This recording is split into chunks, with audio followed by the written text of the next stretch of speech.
பதிவு. விருதுநகர் மாவட்டம் தன் பெயரைப் போலவே விருது பெறும் வகையில் பல சிறப்புகளை தன்னகத்தை கொண்டுள்ளது.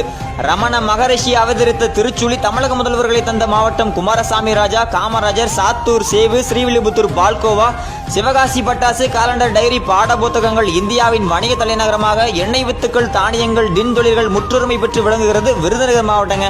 தமிழக அரசின் சின்னமான ஆண்டாள் கோவில் கோபுரம், சித்தர்கள் இன்றும் வாழ்வதாக நம்பப்படும் மகாலிங்கமலை நைட்டிஸ் தயாரிப்பில் முன்னணியில் உள்ள தளவாய்புரம், ஆசியாவிலேயே பேண்டேஜ் துணிகள் தயாரிப்பில் சிறந்து விளங்கும் சத்திரப்பட்டி, இன்றும் கைத்தறி நெசவு தொழில் சிறந்து விளங்கும் அருப்புக்கோட்டை, இந்தியாவையே தன் நடிப்பால் கலக்கிய ஸ்ரீதேவி என்ற அழகுமயில் பிறந்த ஊர் மீனம்பட்டி, வெள்ளையனுக்கு சிம்ம சொப்பனமாக விளங்கி தியாகி சங்கரதாஸ் பிறந்த ஊர், தமிழகத்திற்கு தமிழ்நாடு என பெயர் சூட்ட உண்ணா நோன்பு இருந்து உயிர்விட்ட தியாகி சங்கரலிங்கனார் பிறந்த ஊர், இருக்கன்குடி திருவண்ணாமலை ஆண்டாள் கோவில், விருதுநகர் பராசக்தி மாரியம்மன் கோவில், திருச்சுழி திருமணிநாதர் திருக்கோவில், திவ்ய தேசங்களில் ஒன்றான திருத்தங்கள் என்ற நாராயண பெருமாள், ராஜபாளையம் நாய் ஸ்பின்னிங் மில்கள் அதிக அளவில் உள்ள ராஜபாளையம், பிரசித்தி பெற்ற ராம்கோ ஆலங்குளம் அரசு சிமெண்ட் தொழிற்சாலைகள், உலகளவில் முன்னணியில் உள்ள தீப்பெட்டி தொழில், வீடுதோறும் கைப்பிடி அரிசி கொடுத்து KVS கல்வி நிலையங்கள் உருவாகிய ஊர், தமிழகத்தையே முதல் முறையாக மழைநீர் வடிகால்கள் அமைத்து ஊர் மத்தியில் அமைந்துள்ள தெப்பத்தில் நீர் தேக்கியது விருதுநகரில்தான்.